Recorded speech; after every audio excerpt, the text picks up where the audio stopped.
Hello friends, स्वागत है आप सबका आपका अपना यूट्यूब चैनल अब पढ़ेगा इंडिया में।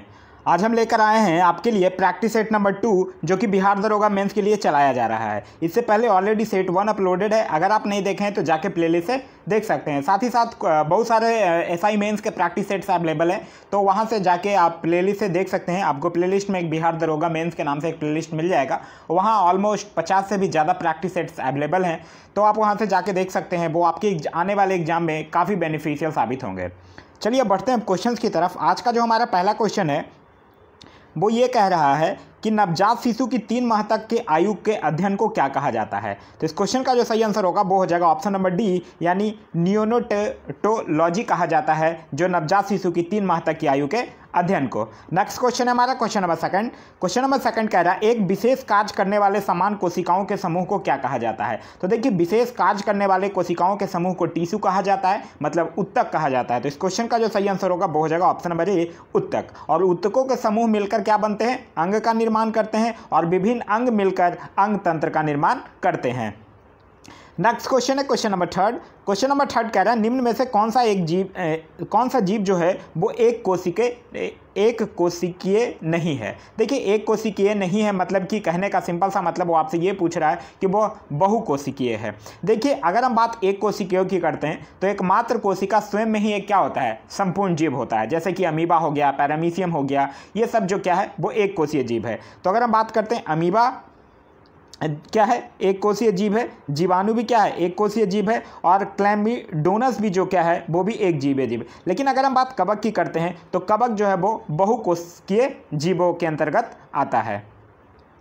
नेक्स्ट क्वेश्चन हमारा क्वेश्चन नंबर 4। क्वेश्चन नंबर 4 कह रहा है ट्रेकोमा और ग्लूकोमा बीमारी किस अंग से संबंधित है। तो ट्रेकोमा और ग्लूकोमा बीमारी है जो मानव नेत्र यानी आंख से संबंधित बीमारी है। तो इस क्वेश्चन का सही आंसर हो जाएगा ऑप्शन नंबर डी। मानव नेत्र से एक चीज़ याद रखिएगा कि मानव नेत्र की स्पष्ट दृष्टि की जो न्यूनतम दूरी है वो 25 सेंटीमीटर होती है। नेक्स्ट क्वेश्चन हमारा क्वेश्चन नंबर 5। क्वेश्चन नंबर 5 कह रहा है रक्त के AB वर्ग वाला व्यक्ति ऐसे व्यक्ति को रक्तदान कर सकता है जिसमें रक्त वर्ग हो। तो देखिए, आप लोग भी पढ़े होंगे कि AB वाला जो वर्ग वाला जो व्यक्ति है वो सिर्फ और सिर्फ AB वर्ग वाले ही व्यक्ति को रक्तदान कर सकता है। तो इस क्वेश्चन का जो सही आंसर होगा वो हो जाएगा ऑप्शन नंबर सी, AB। अगर हम बात रक्त समूह की करते हैं तो रक्त समूह की खोज कार्ल लैंडस्टर ने 1900 ईस्वी में किया था, जिसमें रक्त समूह हम लोग O को यूनिवर्सल डोनर कहते हैं, सर्वदाता, क्योंकि उसमें कोई एंटीजन नहीं होता है। और रक्त समूह AB को सर्वग्राहता यानी यूनिवर्सल रिसिपिएटर कहते हैं, क्योंकि इसमें कोई एंटीबॉडी नहीं होता है। नेक्स्ट क्वेश्चन है हमारा क्वेश्चन नंबर 6। क्वेश्चन नंबर 6 कह रहा है एमिनो एसिड की आवश्यकता किसके संश्लेषण के लिए होती है। तो एमिनो एसिड की जो आवश्यकता होती है वो शरीर के प्रोटीन और अन्य महत्वपूर्ण नाइट्रोजन युक्त सब्सटेंसों के लिए संश्लेषण के लिए आवश्यक होती है। तो इस क्वेश्चन का जो सही आंसर होगा वो हो जाएगा option number B, protein. Next question है हमारा क्वेश्चन नंबर 7। क्वेश्चन नंबर 7 कह रहा है मानव शरीर में संक्रमण को रोकने में मदद करने वाला विटामिन कौन सा है। तो ये है विटामिन ए। इस क्वेश्चन का सही आंसर हो जाएगा option number A. Vitamin A जो होगा वो नेत्र, त्वचा, हड्डी और हमारे शरीर के प्रतिरक्षा प्रणाली को मजबूती प्रदान करता है। विटामिन ए की अगर बात करते हैं तो विटामिन ए का जो केमिकल नेम है, रासायनिक नेम है, वो है रेटिनॉल। विटामिन B1 का अगर बात करते हैं तो विटामिन B1 का है थाइमिन। विटामिन सी का है एस्कॉर्बिक एसिड। और विटामिन डी का है कैल्सिफेरॉल। विटामिन की अगर बात करते हैं तो विटामिन का आविष्कारक फंक ने 1911 ईस्वी में किया था। नेक्स्ट क्वेश्चन हमारा क्वेश्चन नंबर 8। क्वेश्चन नंबर 8 कह रहा है निम्न में से विशालतम स्थलचर वन प्राणी कौन सा है। तो विशालतम स्थलचर वन प्राणी की बात करते हैं तब है अफ्रीकन हाथी, यानी ऑप्शन नंबर बी जो होगा वो हमारा सही आंसर होगा। नेक्स्ट क्वेश्चन है क्वेश्चन नंबर 9। क्वेश्चन नंबर 9 कह रहा है निम्न में से कौन सा जोड़ा सही है। तो देखिए, अगर हम बात करते हैं प्राथमिक उपभोक्ता, तेंदुआ नहीं, क्योंकि प्राथमिक उपभोक्ता जो होंगे वो शाकाहारी होंगे, वो मांसाहारी हो ही नहीं सकते। तेंदुआ मांसाहारी है। तो इस क्वेश्चन का जो सही आंसर होगा वो हो जाएगा, ये सही नहीं है। अगर द्वितीय उपभोक्ता की बात करते हैं तो द्वितीय उपभोक्ता यानी माध्यमिक उपभोक्ता में मांसाहारी भी आ जाते हैं, तो घास नहीं होगा, यानी ये भी गलत है। अगर हम बात करते हैं उत्पादक हिरन, तो ये भी गलत है, उत्पादक हिरन होता नहीं है। तो इस क्वेश्चन का जो सही आंसर होगा वो हो जाएगा ऑप्शन नंबर सी, अपघटक बैक्टीरिया। नेक्स्ट क्वेश्चन है क्वेश्चन नंबर 10। क्वेश्चन नंबर 10 कह रहा है पुष्प में नर लैंगिक अंग कौन से हैं। अगर हम बात करते हैं पुष्प में नर लैंगिक अंग की, तो देखिए, अगर हम बात करते हैं मादा जनन अंग की तब तो है स्त्री केसर, और नर लैंगिक जनन अंग की अगर बात करते हैं तो है पुंकेसर। तो इस क्वेश्चन का जो सही आंसर होगा वो हो जाएगा ऑप्शन नंबर बी, पुंकेसर। पुंकेसर के अंतर्गत क्या क्या आता है? पुंकेसर के अंतर्गत आएगा परागकोश, परागकण, तंतु, ये सब पुंख केसर के अंतर्गत आएगा। और अगर हम बात स्त्री केसर के करते हैं तो स्त्री केसर के अंतर्गत आएगा वर्तिका, वृत्तिकार्ग और अंडाशय, ये सब स्त्री केसर के अंतर्गत आएगा। नेक्स्ट क्वेश्चन है हमारा क्वेश्चन नंबर 11। क्वेश्चन नंबर 11 कह रहा है सेंधा नमक में कौन सा खनिज होता है? तो इसमें सोडियम पाया जाता है। तो इस क्वेश्चन का सही आंसर होगा option number B, sodium. Next question है क्वेश्चन नंबर 12। क्वेश्चन नंबर 12 कह रहा है निम्नलिखित में से कौन सा तत्व नहीं है? तो देखिए, अगर तत्व की बात करते हैं तो सोडियम तत्व है, टीन भी तत्व है, कार्बन भी तत्व है, लेकिन जल तत्व नहीं है। क्यों? क्योंकि तत्व वो होते हैं जो एक ही प्रकार के परमाणुओं से बने हुए होते हैं, जबकि जल जो है वो हाइड्रोजन और ऑक्सीजन से मिलकर बनता है। तो जल क्या हो गया? जल एक यौगिक हो गया। तो इस क्वेश्चन का जो सही आंसर होगा वो हो जाएगा option number C. Next question है क्वेश्चन नंबर 13। क्वेश्चन नंबर 13 कह रहा है नाभिकीय रिएक्टरों में निम्न में से किसका विमंदक के रूप में प्रयोग किया जाता है? तो नाभिकीय रिएक्टर की अगर बात करते हैं तो इसमें ईंधन के रूप में यूरेनियम का प्रयोग किया जाता है और विमंदक के रूप में ग्रेफाइट का प्रयोग किया जाता है। तो इस क्वेश्चन का जो सही आंसर होगा वो हो जाएगा option number D, graphite. Next question है क्वेश्चन नंबर 14। क्वेश्चन नंबर 14 कह रहा है जल के उपचार में फिटकरी का प्रयोग किस प्रक्रिया में मदद के लिए किया जाता है? तो ये अस्कंदन प्रक्रिया में मदद के लिए किया जाता है। तो इस क्वेश्चन का जो सही आंसर होगा वो हो जाएगा ऑप्शन नंबर बी, अस्कंदन। नेक्स्ट क्वेश्चन है क्वेश्चन नंबर 15। क्वेश्चन नंबर 15 कह रहा है निम्न में से कौन जो है वो ठोस स्नेहक है? ठोस स्नेहक की अगर हम बात करते हैं तो एक ऐसा पदार्थ जो ठोस अवस्था में होने के कारण दो सतहों के बीच घर्षण को कम करता है, उसी को हम लोग ठोस स्नेहक कहते हैं। और ग्रेफाइट जो है वो ठोस स्नेहक है। तो इस क्वेश्चन का सही आंसर हो जाएगा option number D, graphite. Next question हमारा क्वेश्चन नंबर 16। क्वेश्चन नंबर 16 कह रहा है द्रव चालित मशीनों किस सिद्धांत पर काम करती है? तो अगर हम बात करते हैं द्रव चालित मशीनों के मतलब हाइड्रोलिक मशीन की, तो हाइड्रोलिक मशीन जो है वो पास्कल के नियम के सिद्धांत पर कार्य करता है। तो इस क्वेश्चन का सही आंसर हो जाएगा ऑप्शन नंबर सी, पास्कल सिद्धांत। पास्कल सिद्धांत है क्या? पास्कल सिद्धांत ये कहता है कि एक संलग्न तरल पदार्थ में जो दबाव होगा वो सभी दिशाओं में सामान्य होगा। नेक्स्ट क्वेश्चन है क्वेश्चन नंबर 17। क्वेश्चन नंबर 17 कह रहा है एक कम समय के बराबर अवधि में एक वृत्ताकार पथ के ग्रिड बराबर दूरी तय करता है, उसका एक समान क्या होता है? देखिए, जब कोई एक समान चाल से अगर वृत्ताकार पथ पर मतलब सर्कुलर कोई चीज़ पे घूम रहा है तो उसका जो वेग है वो तो हर एक समय बदल रहा है, क्योंकि वेग क्या होगा, उसमें डायरेक्शन इंक्लूड होता है। तो अगर आप सर्कुलर पे मूव कीजिएगा तो आपका डायरेक्शन हमेशा क्या हो जाएगा, बदलता रहेगा। और वेग बदलने के कारण क्या होगा, त्वरण और संवेग भी बदलता रहेगा। तो वेग बदलेगा, त्वरण बदलेगा, संवेग बदलेगा, लेकिन उसका चाल जो होगा वो एक समान होगा। तो इस क्वेश्चन का जो सही आंसर होगा वो हो जाएगा ऑप्शन नंबर बी, चाल। नेक्स्ट क्वेश्चन हमारा क्वेश्चन नंबर 18। क्वेश्चन नंबर 18 कह रहा है सूर्य के चारों ओर घूमने वाले पृथ्वी के लिए कौन सा, सूर्य की ओर चारों ओर घूमने वाले पृथ्वी के लिए कौन सा बल जिम्मेदार है? तो इस क्वेश्चन का जो सही आंसर होगा वो हो जाएगा ऑप्शन नंबर डी, गुरुत्वाकर्षण बल। गुरुत्वाकर्षण बल के कारण ही पृथ्वी सूर्य के चारों ओर वृत्ताकार चक्कर लगाती है। और पृथ्वी को सूर्य की एक परिक्रमा पूरी करने में लगभग 365 दिन और 6 घंटे का समय लगता है। नेक्स्ट क्वेश्चन हमारा क्वेश्चन नंबर 19।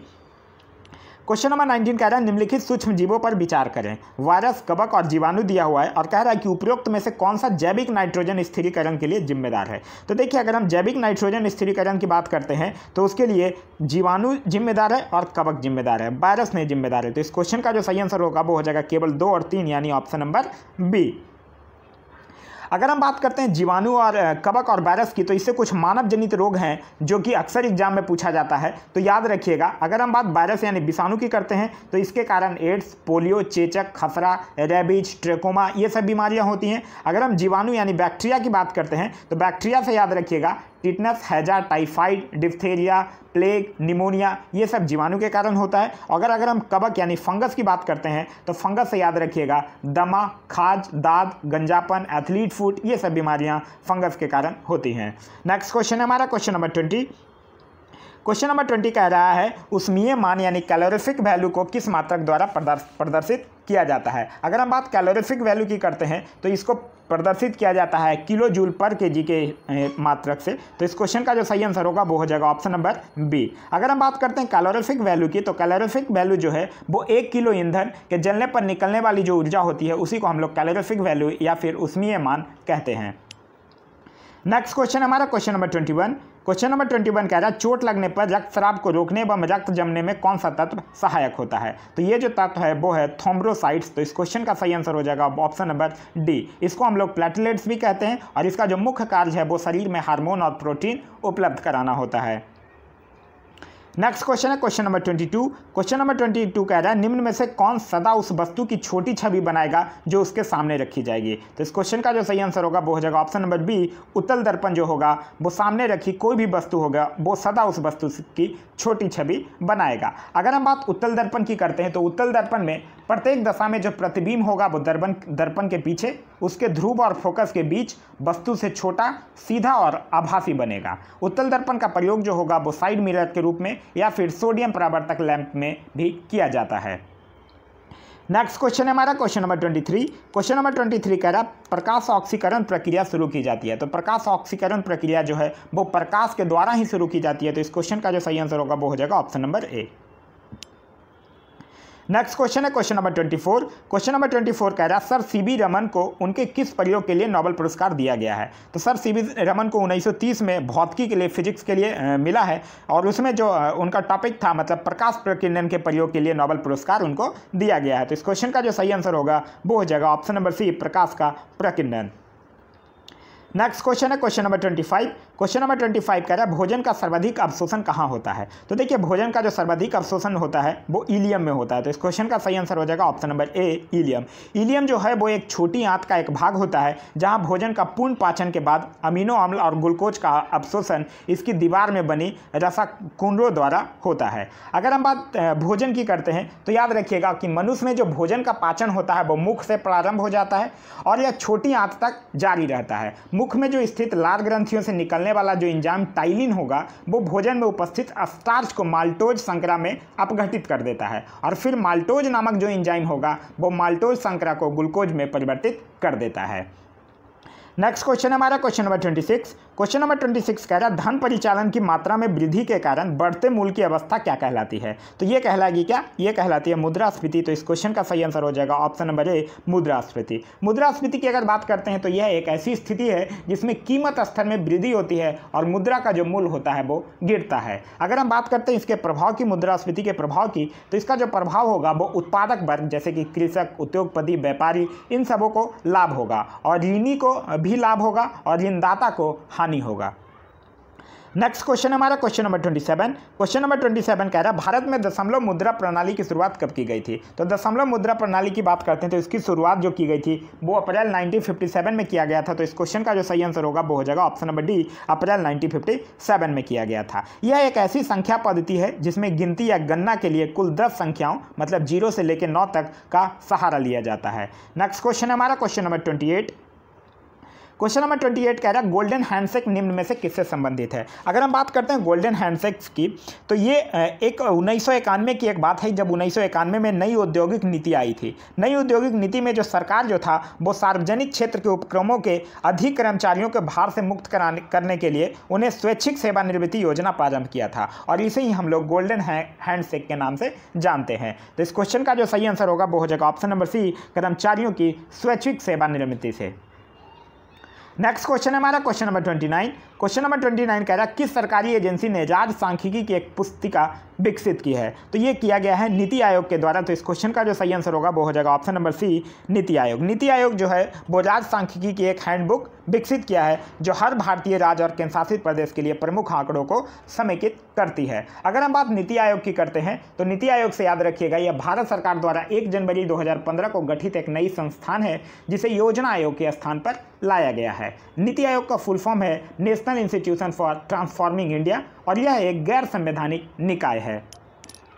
नेक्स्ट क्वेश्चन है हमारा क्वेश्चन नंबर 30। क्वेश्चन नंबर 30 कह रहा है वाणिज्य के किस पहलू से बुल एवं बियर संबंधित है। देखिए बुल एवं बियर की बात करते हैं तो ये तो स्टॉक बाजार से संबंधित है। तो इस क्वेश्चन का सही आंसर हो जाएगा ऑप्शन नंबर सी, स्टॉक बाजार। बुल की अगर बात करते हैं तो बुल बाजार एक ऐसा बाजार है जो कि बढ़ रहा है, मतलब जहाँ अर्थव्यवस्था समृद्ध है उसको बुल बाजार कहते हैं। और बियर बाजार एक ऐसी अर्थव्यवस्था है जो घट रही है, मतलब जहाँ अधिकांश जो स्टॉक के मूल्य में गिरावट होते रहता है उसको हम लोग बियर बाजार कहते हैं। तो ये जनरली बुल एंड बियर बाजार जो है वो स्टॉक बाजार से संबंधित है। तो इस क्वेश्चन का सही आंसर हो जाएगा ऑप्शन नंबर सी।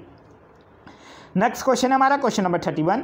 क्वेश्चन नंबर 31 कह रहा है भारतीय अर्थव्यवस्था में कोर सेक्टर के अंतर्गत कौन कौन से आते हैं। तो देखिए भारतीय अर्थव्यवस्था की करते हैं तो कोर सेक्टर के अंतर्गत 8 प्रमुख क्षेत्रों का विवरण है, जैसे बिजली हो गया, इस्पात, रिफाइनरी उत्पाद, कच्चा तेल, कोयला, सीमेंट, प्राकृतिक गैस, उर्वरक।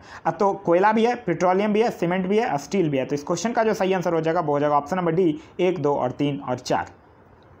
नेक्स्ट क्वेश्चन है क्वेश्चन नंबर 32। क्वेश्चन नंबर 32 कह रहा है महावीर एवं बुद्ध ने किसके शासनकाल में उपदेश दिए थे। महावीर और बुद्ध की बात करते हैं तो बुद्ध जो था और महावीर और जो बुद्ध थे ये बिंबिसार के शासनकाल में उपदेश दिए थे। तो इस क्वेश्चन का जो सही आंसर हो जाएगा वो हो जाएगा ऑप्शन नंबर बी, बिंबिसार। देखिए महावीर की अगर बात करते हैं और गौतम बुद्ध की, तो गौतम बुद्ध जो थे वो अपना प्रथम उपदेश सारनाथ में दिए थे, जिसे कि बौद्ध ग्रंथों में धर्म चक्र परिवर्तन कहा गया।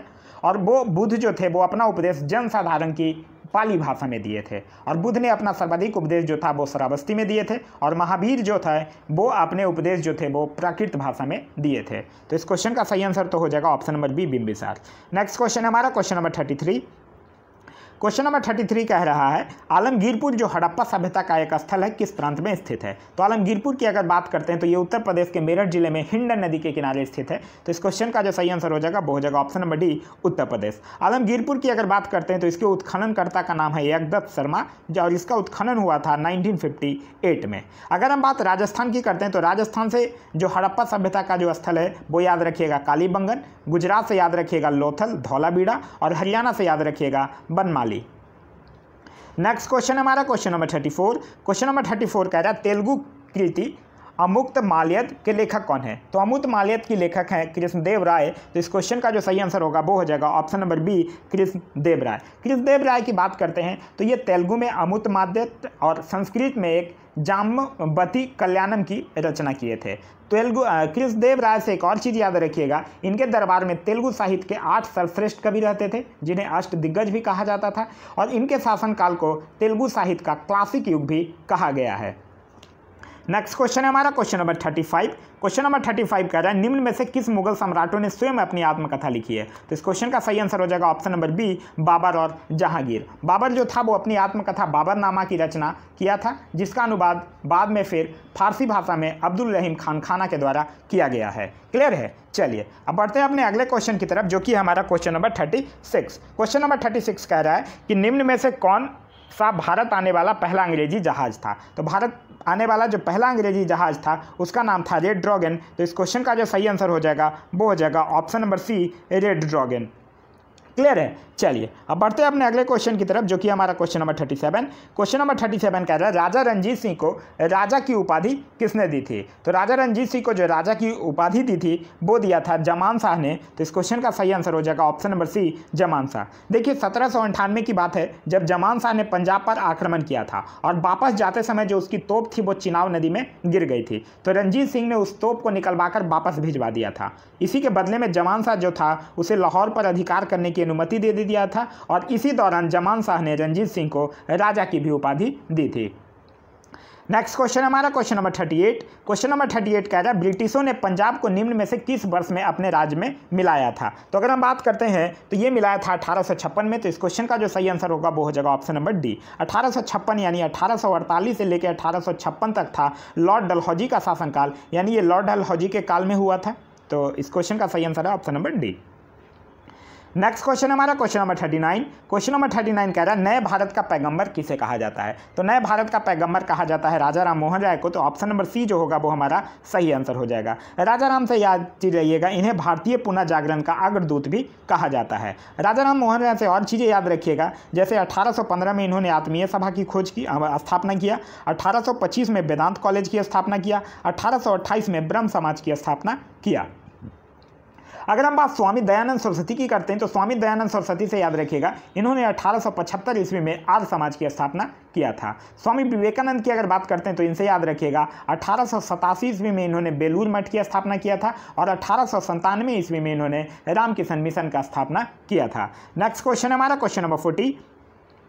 क्वेश्चन नंबर 40 कह रहा है रविन्द्रनाथ टैगोर की गीतांजलि किसका संग्रह है। तो रविन्द्रनाथ टैगोर की अगर गीतांजलि की बात करते हैं तो ये कविताओं का संग्रह है। तो इस क्वेश्चन का जो सही आंसर हो जाएगा वो हो जाएगा ऑप्शन नंबर सी, और इसी रचनाओं के लिए उन्हें 1913 में नोबेल पुरस्कार दिया गया है। रविन्द्रनाथ टैगोर की अगर बात करते हैं तो इनसे एक और चीज़ याद रखिएगा, home and the world. Next question हमारा क्वेश्चन नंबर 41। क्वेश्चन नंबर 41 कह रहा है भारत में अस्थायी स्वशासन का जनक किसे कहा जाता है। तो भारत में अगर हम अस्थायी स्वशासन की जनक की बात करते हैं तो कहा जाता है लॉर्ड रिपन को, जो कि ऑप्शंस में नहीं दिया हुआ है। तो इस क्वेश्चन का जो सही आंसर हो जाएगा वो हो जाएगा ऑप्शन नंबर डी, उपयुक्त में से कोई नहीं। ये कहा जाता है लॉर्ड रिपन को। लॉर्ड रिपन से और कुछ चीज़ें याद रखिएगा। लॉर्ड रिपन का जो टाइम था वो था 1880 से लेकर 1884 तक। क्लियर है। और इसी के समय में ही भारत में 1881 में सर्वप्रथम नियमित जनगणना की शुरुआत हुई थी। इसने सिविल सेवा में परीक्षा की अधिकतम आयु सीमा को 19 वर्ष से बढ़ाकर 21 वर्ष भी कर दिया था।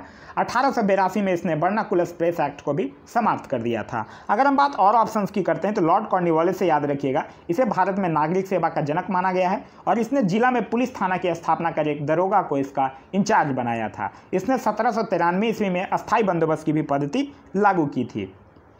अगर हम बात लॉर्ड डलहौजी की करते हैं तो इसका शासनकाल था 1848 से लेकर 1856। इसने 1852 में एक इनाम कमीशन की भी स्थापना किया था। इसका इंपॉर्टेंट है डॉक्ट्राइन ऑफ लैप्स। 1854 में एक स्वतंत्र विभाग के रूप में एक लोक सेवा विभाग की भी स्थापना किया था और शिमला को ग्रीष्मकालीन राजधानी बनाया था। अगर हम बात लॉर्ड लिट्टन की करते हैं तो लॉर्ड लिट्टन से याद रखिएगा 1876 से लेकर 1880। इसने मार्च 1878 में वर्नाकुलर प्रेस एक्ट लगाया था और इसी के समय में 1878 ईस्वी में भारतीय शस्त्र अधिनियम पारित हुआ था, जिसके तहत शस्त्र रखने और व्यापार करने के लिए लाइसेंस को अनिवार्य बना दिया गया था। नेक्स्ट क्वेश्चन है क्वेश्चन नंबर 42। क्वेश्चन नंबर 42 कह रहा है किसने सैंडोक्रोटस की पहचान चंद्रगुप्त मौर्य के रूप में की थी। तो देखिए अगर हम लोग सैंडोक्रोटस की बात करते हैं तो जस्टिन ने चंद्रगुप्त मौर्य को सैंडोक्रोटस कहा था और उसकी पहचान विलियम जोन्स के द्वारा किया गया था। तो इस क्वेश्चन का जो सही आंसर हो जाएगा वो हो जाएगा option number C, William Jones. Next question है हमारा क्वेश्चन नंबर 43। क्वेश्चन नंबर 43 कह रहा है अहस्तक्षेप नीति का अर्थ क्या है। अहस्तक्षेप नीति की अगर बात करते हैं मतलब कुछ प्रतिबंधों को हटा देना, तो इस क्वेश्चन का सही आंसर हो जाएगा वो option number C. Next question हमारा क्वेश्चन नंबर 44। क्वेश्चन नंबर 44 कह रहा है भारत में नियंत्रक एवं महालेखाकार की नियुक्ति कितने वर्षों के लिए की जाती है। तो ये किया जाता है 6 वर्षों के लिए। 6 वर्ष या 65 वर्ष की आयु जो भी पहले हो जाए। तो इस क्वेश्चन का सही आंसर हो जाएगा ऑप्शन नंबर डी, क्योंकि 6 वर्ष ऑप्शन में नहीं है तो उपयुक्त में से कोई नहीं। अगर हम बात CAG की करते हैं, कंट्रोलर एंड ऑडिटर जनरल की, तो इनकी नियुक्ति 6 वर्षों के लिए की जाती है और किसके द्वारा की जाती है, राष्ट्रपति के द्वारा किया जाता है। लेकिन एक चीज़ यहाँ पे ध्यान रखने वाली बात यह है कि इसकी नियुक्ति तो राष्ट्रपति करता है, लेकिन इसे पद से संसद के दोनों सदनों के समावेदन पर ही हटाया जा सकता है। कैग का वर्णन जो है वो अनुच्छेद 148 से लेके अनुच्छेद 151 के बीच में इसका वर्णन है। इनसे एक चीज़ और याद रखिएगा, यह सेवानिवृत्ति के पश्चात भारत सरकार के अधीन कोई पद धारण नहीं कर सकता है और यह संसद की जो लोक लेखा समिति होती है उसके गाइड या मित्र या मार्गदर्शक के रूप में भी कार्य करता है। नेक्स्ट क्वेश्चन है हमारा क्वेश्चन नंबर 45। क्वेश्चन नंबर 45 कह रहा है भारतीय संविधान के किस अनुच्छेद में विधि की सम्यक प्रक्रिया के सिद्धांत को शामिल किया गया है। तो ये किया गया है अनुच्छेद 21 में। तो ऑप्शन नंबर सी जो होगा वो हमारा सही आंसर है। अनुच्छेद 21 में प्रयुक्त जो विधि द्वारा विहित प्रक्रिया पदावली है उसी अर्थ में प्रयुक्त किया गया है जिस अर्थ में अमेरिकी संविधान में सम्यक विधि प्रक्रिया का प्रयोग किया गया है। अनुच्छेद 11 की अगर बात करते हैं तो अनुच्छेद 11 से याद रखिएगा ये नागरिकता से संबंधित है। संसद द्वारा नागरिकता के अधिकार का विधि द्वारा विनियमन किया जाना। अनुच्छेद 16 की अगर बात करते हैं तो ये लोक नियोजन के विषय में अफसर की क्षमता है और अनुच्छेद 28 की अगर बात करते हैं तो ये कहता है कि राज विधि से पूर्णतः पोषित किसी शिक्षा संस्था में कोई धार्मिक शिक्षा नहीं दी जाएगी। नेक्स्ट क्वेश्चन हमारा क्वेश्चन नंबर 46। क्वेश्चन नंबर 46 कह रहा है कि भारत के राष्ट्रपति पर महाभियोग की प्रक्रिया कैसी प्रक्रिया है। तो जब भारत के राष्ट्रपति पर जो महाभियोग की प्रक्रिया है ये एक अर्ध न्यायिक प्रक्रिया है। तो इस क्वेश्चन का जो सही आंसर हो जाएगा वो हो जाएगा ऑप्शन नंबर ए, अर्ध न्यायिक प्रक्रिया। और ये कौन से अनुच्छेद के अकॉर्डिंग, अनुच्छेद 61 के अनुसार महाभियोग लगाया जाता है और ये संसद के किसी भी सदन में लगाया जा सकता है, लेकिन इसके लिए आवश्यक ये है कि राष्ट्रपति को 14 दिन पहले लिखित सूचना दी जाए जिस पर सदन के 1/4 सदस्यों का हस्ताक्षर होना चाहिए। नेक्स्ट क्वेश्चन हमारा क्वेश्चन नंबर 47। क्वेश्चन नंबर 47 कह रहा है वर्तमान लोकसभा में प्रत्येक राज्य के लिए स्थानों का आवंटन आधारित है। तो वर्तमान लोकसभा की अगर बात करते हैं तो इसमें जो स्थानों का जो आवंटन है वो 1971 के जनगणना पर आधारित है। तो इस क्वेश्चन का जो सही आंसर होगा वो हो जाएगा ऑप्शन नंबर बी, 1971 की जनगणना पर। और अभी ये 2026 तक रहेगा और अभी सदस्यों की जो अधिकतम संख्या है वो 552 है। नेक्स्ट क्वेश्चन है हमारा क्वेश्चन नंबर 48। क्वेश्चन नंबर 48 कह रहा है निम्न में से कौन सा एक प्रावधान भारतीय संविधान के अंतर्गत संसद के सदस्यों के विशेषाधिकार तथा शक्तियों को निर्धारित करता है। तो भारतीय संविधान का जो अनुच्छेद 105 है वो संसद के सदनों की तथा उनके सदस्यों की शक्तियां या विशेषाधिकार को निर्धारित करता है। तो इस क्वेश्चन का जो सही आंसर होगा वो हो जाएगा ऑप्शन नंबर बी, अनुच्छेद 105। नेक्स्ट क्वेश्चन हमारा क्वेश्चन नंबर 49। क्वेश्चन नंबर 49 कह रहा है सर्वोच्च न्यायालय में न्यायाधीश नियुक्त होने के लिए व्यक्ति को कम से कम कितने वर्ष उच्च न्यायालय का एडवोकेट होना चाहिए? तो कम से कम 10 वर्ष का होना चाहिए। तो इस क्वेश्चन का जो सही आंसर होगा वो हो जाएगा ऑप्शन नंबर बी, 10 वर्ष का होना चाहिए। देखिए, अगर हम सर्वोच्च न्यायालय के न्यायाधीश की बात करते हैं तो कम से कम उसकी जो कंडीशंस हैं वो क्या क्या हैं, वो किसी उच्च न्यायालय अथवा 2 या 2 से अधिक न्यायालयों में लगातार कम से कम 5 वर्षों तक न्यायाधीश के रूप में कार्य कर चुका हो, या फिर किसी उच्च न्यायालय या न्यायालयों में लगातार 10 वर्षों तक अधिवक्ता रह चुका हो, या फिर राष्ट्रपति की दृष्टि में कानून का उच्च कोटि का ज्ञाता हो।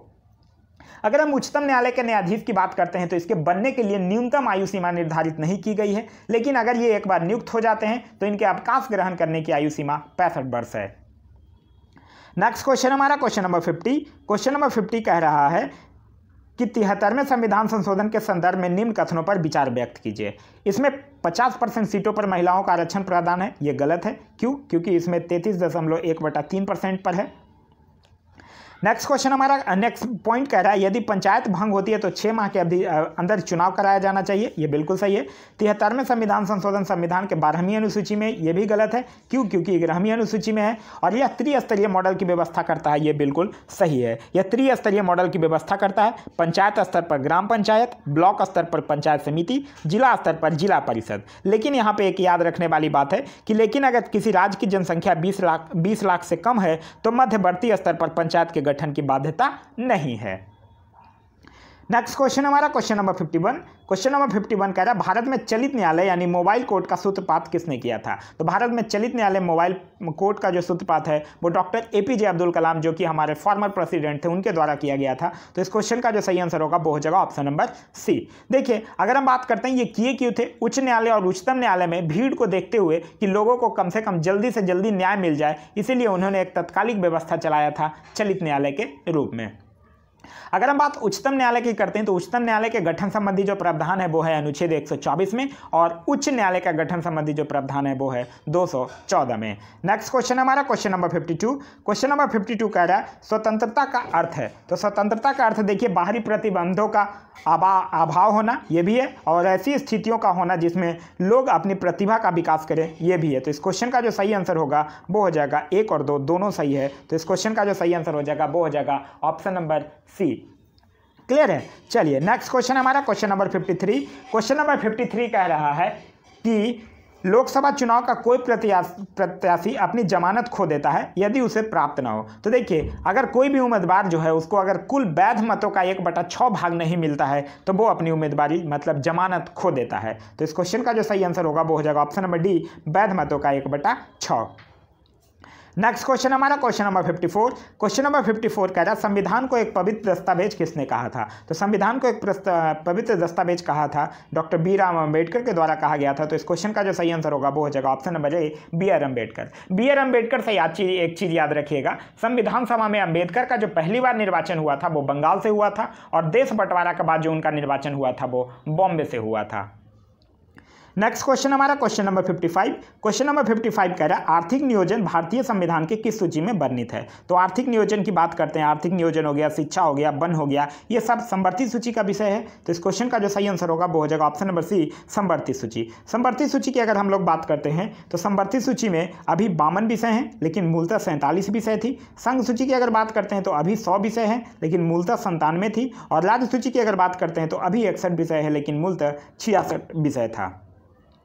नेक्स्ट क्वेश्चन हमारा क्वेश्चन नंबर 56। क्वेश्चन नंबर 56 कह रहा है भारतीय संविधान सभा में कुल कितनी महिला सदस्य थीं? तो कुल कितनी महिला सदस्य थी भारतीय संविधान में? 15। तो इस क्वेश्चन का जो सही आंसर होगा वो हो जाएगा ऑप्शन नंबर सी, 15। भारतीय संविधान सभा का गठन कब हुआ था? 9 दिसंबर 1946 को। और अनुसूचित जनजाति के अगर सदस्यों पूछ ले तो अनुसूचित जनजाति के सदस्य पूछ ले तब आपका आंसर हो जाएगा 33। नेक्स्ट क्वेश्चन है हमारा क्वेश्चन नंबर 57। क्वेश्चन नंबर 57 कह रहा है निम्नलिखित में से किस एक अधिनियम ने भारत में संघीय शासन की व्यवस्था दी थी? तो ये दिया था भारत शासन अधिनियम 1935 के द्वारा। तो इस क्वेश्चन का जो सही आंसर हो जाएगा वो हो जाएगा ऑप्शन नंबर सी, भारत शासन अधिनियम 1935। भारत शासन अधिनियम 1935 से और कुछ बातें हैं जो आपको याद होना चाहिए, जैसे इस अधिनियम में 331 अनुच्छेद थे और 10 अनुसूचियाँ थीं। केंद्र में द्वैध शासन की स्थापना की गई, संघीय न्यायालय की व्यवस्था की गई, भारत परिषद का अंत कर दिया गया, देश की मुद्रा और साख पर नियंत्रण के लिए एक भारतीय रिजर्व बैंक की स्थापना की गई, और बर्मा को भारत से अलग कर दिया गया। अगर हम बात और ऑप्शंस की करते हैं, मतलब भारत शासन अधिनियम 1909 की करते हैं, तो इसे मार्लो मिंटो सुधार कहा गया है। और मार्लो मिंटो सुधार के तहत ही, मतलब इसी भारत शासन अधिनियम 1909 के तहत ही पहली बार मुस्लिम समुदाय के लिए पृथक प्रतिनिधित्व का उपबंध किया गया। अगर हम बात भारत शासन अधिनियम 1919 की करते हैं, तो इसे मार्टेंगू चैम्सफोर्ड सुधार कहा जाता है और इसके तहत केंद्र में द्विसदनात्मक विधायिका की स्थापना की गई। भारत में एक लोक सेवा आयोग के गठन का प्रावधान किया गया और वायसराय की कार्यकारी परिषद में 6 सदस्यों में से 3 सदस्यों का भारतीय होना आवश्यक कर दिया गया। अगर हम बात भारतीय स्वाधीनता अधिनियम 1947 की करते हैं, तो इसे ब्रिटिश संसद में 4 जुलाई 1947 को प्रस्तावित किया गया। 18 जुलाई 1947 को यह स्वीकृत कर दिया गया और इस अधिनियम में कुल 20 धाराएं थीं। नेक्स्ट क्वेश्चन है हमारा क्वेश्चन नंबर 58। क्वेश्चन नंबर 58 कह रहा है विश्व प्रसिद्ध द थ्री जॉर्ज डैम किस देश में स्थित है? तो ये है चाइना में स्थित। तो इस क्वेश्चन का जो सही आंसर होगा वो हो जाएगा ऑप्शन नंबर सी, चाइना में स्थित। अगर हम बात चाइना की करते हैं, तो यहाँ का कैपिटल है बीजिंग, यहाँ के संसद को बोला जाता है पीपुल्स कांग्रेस और यहाँ के राष्ट्रपति का नाम है शी जिनपिंग। नेक्स्ट क्वेश्चन हमारा क्वेश्चन नंबर 59। क्वेश्चन नंबर 59 कह रहा है भारतीय संविधान सभा के अल्पसंख्यक उप समिति के अध्यक्ष निम्न में से कौन थे? तो अल्पसंख्यक उप समिति के अध्यक्ष की बात करते हैं तब थे एच.सी. मुखर्जी। तो इस क्वेश्चन का जो सही आंसर होगा वो हो जाएगा ऑप्शन नंबर बी, एच.सी. मुखर्जी। अगर हम बात जे.बी. कृपलानी की करते हैं, तो इनसे याद रखिएगा ये मौलिक अधिकार उप समिति के अध्यक्ष थे। वल्लभ भाई पटेल की बात करते हैं तो ये प्रांतीय संविधान समिति के अध्यक्ष थे। और राजेंद्र प्रसाद की अगर बात करते हैं तो ये संचालन समिति और राष्ट्र ध्वज संबंधी तदर्थ समिति के अध्यक्ष थे। नेक्स्ट क्वेश्चन हमारा क्वेश्चन नंबर 60। क्वेश्चन नंबर 60 कह रहा है भारतीय संविधान में मौलिक कर्तव्य का विचार किस देश से लिया गया है? तो मौलिक कर्तव्य की अगर बात करते हैं तो ये रसिया के संविधान से लिया गया है। तो रसिया ऑप्शन में है नहीं, तो इस क्वेश्चन का सही आंसर हो जाएगा ऑप्शन नंबर डी। अगर हम बात कनाडा की करते हैं तो कनाडा से याद रखिएगा संघात्मक विशेषताएं, संघ एवं राज्य के बीच शक्ति का विभाजन। अमेरिका से याद रखिएगा मौलिक अधिकार, न्यायिक पुनर्वलोकन, संविधान की सर्वोच्चता, राष्ट्रपति पर महाभियोग, उपराष्ट्रपति, ये सब अमेरिका के संविधान से लिया गया है। अगर हम बात फ्रांस की करते हैं तो फ्रांस से याद रखिएगा समानता, स्वतंत्रता, बंधुत्व और गणतंत्र शब्द जो है वो फ्रांस के संविधान से लिया गया है। नेक्स्ट क्वेश्चन हमारा क्वेश्चन नंबर 61।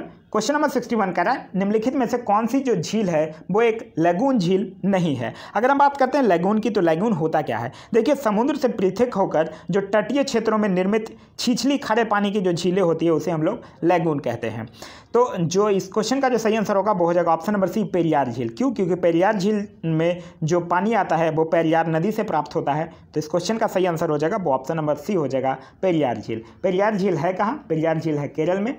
अष्टमुडी झील की बात करते हैं तो वो भी केरल में है। चिल्का झील की बात करते हैं तो उड़ीसा में है। और पुलिकट झील तमिलनाडु और आंध्र प्रदेश से संबंधित है। अगर हम बात भारत में झीलों की करते हैं तो कुछ चीज़ें याद रखिएगा, जैसे भारत की सबसे बड़ी तटीय झील है चिल्का झील, भारत की सबसे अधिक खारे पानी की झील है सांभर झील, भारत के सबसे अधिक मीठे पानी की झील है बुलर झील और भारत की सबसे बड़ी कृत्रिम झील है गोविंद बल्लभ पंत सागर झील। आशा करता हूं कि आप लोगों को ये वीडियो पसंद आ रहा होगा। ये वीडियो अगर आप लोगों को अच्छा लग रहा है तो एक बार आप लोग कमेंट करके जरूर बताइएगा। साथ ही साथ अगर आपको इस वीडियो से कुछ जरूर अगर सीखने के लिए मिल रहा है तो एक लाइक जरूर कर दीजिएगा। चलिए अब नेक्स्ट क्वेश्चन हमारा क्वेश्चन नंबर 62। क्वेश्चन नंबर 62 कह रहा है शिवालिक श्रेणियों की ऊंचाई कितनी है? तो देखिए अगर हम बात शिवालिक श्रेणी की करते हैं तो शिवालिक श्रेणी जो है वो हिमालय के सबसे दक्षिणी श्रेणी है और यह हिमालय का सबसे नवीनतम भाग भी है और इसकी ऊंचाई जो है वो लगभग 850 से 1200 मीटर के आसपास है। तो इस क्वेश्चन का जो सही आंसर होगा वो हो जाएगा ऑप्शन नंबर ए, 850 से लेकर 1200 मीटर। नेक्स्ट क्वेश्चन हमारा क्वेश्चन नंबर 63। क्वेश्चन नंबर 63 कह रहा है निम्नलिखित में से कौन सी जनजाति दीपावली को शोक के रूप में मनाती है? तो ये थारू जनजाति मनाती है। तो इस क्वेश्चन का जो सही आंसर होगा वो हो जाएगा ऑप्शन नंबर सी, थारू जनजाति। और ये मेनली जो है वो उत्तराखंड में पाई जाती है। अगर हम सहारिया की बात करते हैं तो सहारिया जनजाति जो है वो मध्य प्रदेश और राजस्थान में पाई जाती है। अगर हम बात संथाल की करते हैं तो संथाल पश्चिम बंगाल में पाई जाती है। नेक्स्ट क्वेश्चन हमारा क्वेश्चन नंबर 64। क्वेश्चन नंबर 64 कह रहा है जापानी पर्वतरोही जुंको ताबोई ने किस वर्ष पहली बार माउंट एवरेस्ट पर चढ़ाई किया था? तो ये 1975 में की थी। तो इस क्वेश्चन का जो सही आंसर होगा वो हो जाएगा ऑप्शन नंबर सी। और ये माउंट एवरेस्ट को फतह करने वाली दुनिया की प्रथम महिला भी हैं। अगर हम बात एवरेस्ट शिखर पर पहुंचने वाले प्रथम व्यक्ति की करते हैं तो उनका नाम है शेरपा तेंजिंग जो कि भारत के हैं और एक और नाम याद रखिएगा सर एडमंड हिलेरी जो कि न्यूजीलैंड के हैं। नेक्स्ट क्वेश्चन हमारा क्वेश्चन नंबर 65। क्वेश्चन नंबर 65 कह रहा है हाल ही में चर्चा में रहा गलवान घाटी का संबंध किस केंद्रशासित प्रदेश से है? तो गलवान घाटी भारतीय केंद्रशासित प्रदेश लद्दाख के क्षेत्राधिकार के अंतर्गत आता है। तो इस क्वेश्चन का सही आंसर हो जाएगा option number C, Ladakh. Ladakh के पहले उपराज्यपाल का नाम है राधा कृष्ण माथुर। नेक्स्ट क्वेश्चन हमारा क्वेश्चन नंबर 66। क्वेश्चन नंबर 66 कह रहा है अरावली एवं विंध्य श्रृंखलाओं के मध्य कौन सा पठार स्थित है? तो ये मालवा का पठार स्थित है। तो ऑप्शन नंबर ए जो होगा वो हमारा सही आंसर हो जाएगा। अरावली से याद रखिएगा, अरावली दुनिया की सबसे लंबी श्रृंखला है। नेक्स्ट क्वेश्चन हमारा क्वेश्चन नंबर 67। क्वेश्चन नंबर 67 कह रहा है निम्नलिखित में से किस तट से भारत का औसतन समुद्र तल मापा जाता है? तो ये चेन्नई से मापा जाता है। तो इस क्वेश्चन का जो सही आंसर हो जाएगा वो हो जाएगा ऑप्शन नंबर बी, चेन्नई। अगर हम तटीय से रिलेटेड बात करते हैं तो भारत की मुख्य भूमि की तटीय लंबाई है 6100 किलोमीटर। अगर द्वीपों के साथ मिला दीजिएगा तो 7516.6 किलोमीटर। और सबसे लंबी तटरेखा वाला जो राज्य है वो है गुजरात। नेक्स्ट क्वेश्चन है क्वेश्चन नंबर 68। क्वेश्चन नंबर 68 कह रहा है निम्न में से कौन सा राज्य जो है वो 7 बहनों राज्य का भाग नहीं है? तो देखिए पूर्वी राज्यों में 7 बहनों के अगर नाम हम लोग बोलें तो वो हो जाएगा अरुणाचल प्रदेश, असम, मेघालय, मणिपुर, मिजोरम, नागालैंड और त्रिपुरा। तो दिए गए ऑप्शंस के अकॉर्डिंग सिक्किम नहीं है। तो इस क्वेश्चन का जो सही आंसर हो जाएगा वो हो जाएगा option number B, Sikkim. Next question हमारा क्वेश्चन नंबर 69। क्वेश्चन नंबर 69 कह रहा है भारत की निम्न में से कौन सी पर्वत श्रेणी केवल एक ही राज्य में फैली हुई है? तो इस क्वेश्चन का जो सही आंसर हो जाएगा वो हो जाएगा option number D, Ajanta. Ajanta जो पहाड़ी है वो महाराष्ट्र के औरंगाबाद जिले में स्थित है और इसका विस्तार जो है वो केवल महाराष्ट्र में ही स्थित है। नेक्स्ट क्वेश्चन हमारा क्वेश्चन नंबर 70। क्वेश्चन नंबर 70 कह रहा है सहारिया जनजाति का संबंध मुख्यतः किस राज्य से है? तो देखिए सहारिया जनजाति अभी हम लोग देखें, सहारिया जनजाति राजस्थान और मध्य प्रदेश में पाया जाता है। तो इस क्वेश्चन का जो सही आंसर होगा वो हो जाएगा option number B, Madhya Pradesh. Rajasthan option में है नहीं। अगर हम बात करते हैं मध्य प्रदेश की तो मध्य प्रदेश में कुछ और जनजातियां पाई जाती है, जैसे हो गया भील, बंजारा, गोंड, लंबाड़ी, मूरिया। अगर हम बात असम की करते हैं तो असम से कुछ और जनजातियों के नाम याद रखिएगा, जैसे राभा, मिकिर, अबोर, कोछारी बोडो, नागा, लुसाई, ये सब असम में पाई जाती है। अगर हिमाचल प्रदेश की बात करते हैं तो हिमाचल प्रदेश से याद रखिएगा गुड्डी, कनोरा, लाहौली, ये सब जनजातियां हिमाचल प्रदेश में पाई जाती है। नेक्स्ट क्वेश्चन हमारा क्वेश्चन नंबर 71। क्वेश्चन नंबर 71 कह रहा है बीसीसीआई ने इंडियन प्रीमियर लीग 2020 का नया प्रायोजक किसे बनाया है? अभी तक पुराना प्रायोजक था वीवो मोबाइल, लेकिन अब नया प्रायोजक बनाया गया है ड्रीम 11 को। तो इस क्वेश्चन का सही आंसर हो जाएगा ऑप्शन नंबर सी, ड्रीम 11। अगर हम बात बीसीसीआई की करते हैं तो बीसीसीआई का फुल फॉर्म होता है board of control for cricket in India, जिसकी स्थापना 1928 में की गई है। इसका हेडक्वार्टर है मुंबई में। इसके तत्कालीन प्रेसिडेंट का नाम है सौरभ गांगुली और तत्कालीन सेक्रेटरी का नाम है जय शाह। नेक्स्ट क्वेश्चन है क्वेश्चन नंबर 72। क्वेश्चन नंबर 72 कह रहा है स्वच्छता सर्वेक्षण रिपोर्ट 2020 में पटना का स्थान क्या रहा है? तो देखिए पटना की अगर बात करते हैं तो पटना नीचे से टॉप है, मतलब 47वां स्थान नीचे से उसका है, ठीक है। अगर हम बात करते हैं पहले स्थान पे कौन है, तो पहला स्थान पे है इंदौर, जो कि लगातार चौथी बार यह खिताब जीता है। नेक्स्ट क्वेश्चन हमारा क्वेश्चन नंबर 73। क्वेश्चन नंबर 73 कह रहा है विश्व व्यापार संगठन WTO को पहले क्या कहा जाता था? तो WTO को पहले गैट कहा जाता था। गैट का फुल फॉर्म होता है general agreement on tariffs and trade. अगर हम लोग बात WTO की करते हैं तो WTO की स्थापना 1 जनवरी 1995 में किया गया है और WTO का जो मुख्यालय है वो है जिनेवा, स्विट्जरलैंड में, और अभी तत्कालीन 164 इसके मेंबर कंट्री हैं। नेक्स्ट क्वेश्चन हमारा क्वेश्चन नंबर 74। क्वेश्चन नंबर 74 कह रहा है भारत में मौद्रिक नीति कौन बनाता है? तो भारत में जो मौद्रिक नीति है वो हमारा भारत का राष्ट्रीय नेशनल बैंक जो है वो मतलब रिजर्व बैंक ऑफ इंडिया, उसके द्वारा बनाया जाता है। तो इस क्वेश्चन का जो सही आंसर होगा वो हो जाएगा ऑप्शन नंबर सी, भारतीय रिजर्व बैंक। भारतीय रिजर्व बैंक की अगर बात करते हैं तो भारतीय रिजर्व बैंक की स्थापना 1 अप्रैल 1935 को हिल्टन समिति की सिफारिश पर किया गया था और अभी इसके गवर्नर का नाम है शक्तिकांत दास, जो कि 25वें गवर्नर हैं। नेक्स्ट क्वेश्चन है क्वेश्चन नंबर 75। क्वेश्चन नंबर 75 कह रहा है निम्नलिखित में से कौन सा सही नहीं है? ऑस्कर पुरस्कार 1929 सही है, कलिंग पुरस्कार 1951 ये गलत है, क्योंकि कलिंग पुरस्कार जो दिया जाता है वो 1952 से दिया जाता है। तो इस क्वेश्चन और विज्ञान के क्षेत्र में दिया जाता है। तो इस क्वेश्चन का जो सही आंसर होगा वो हो जाएगा ऑप्शन नंबर बी, कलिंग पुरस्कार। क्लियर है?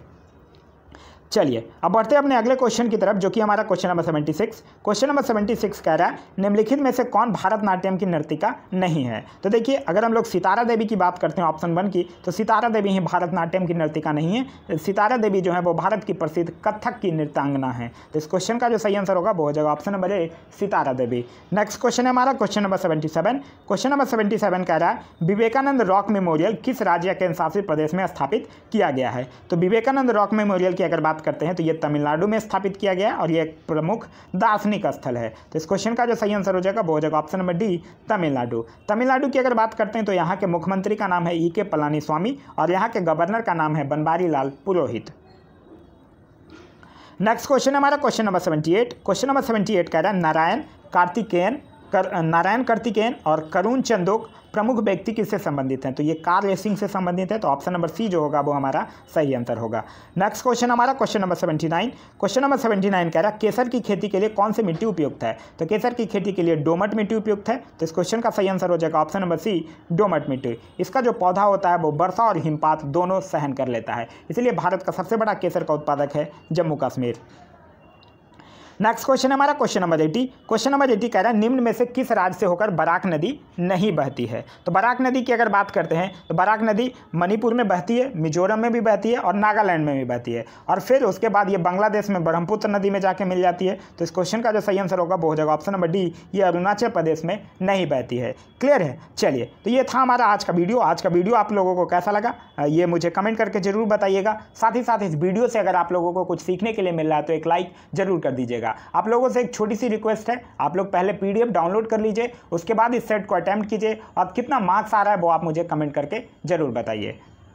आगे के जो इसके मैथ्स और रीजनिंग के जो क्वेश्चंस हैं वो इस PDF में इंक्लूडेड हैं और वो उसके सॉल्यूशंस भी इंक्लूडेड हैं, वो आप वहां से जाके उसका आंसर मैच कर लीजिएगा। चलिए, थैंक्स फॉर वॉचिंग।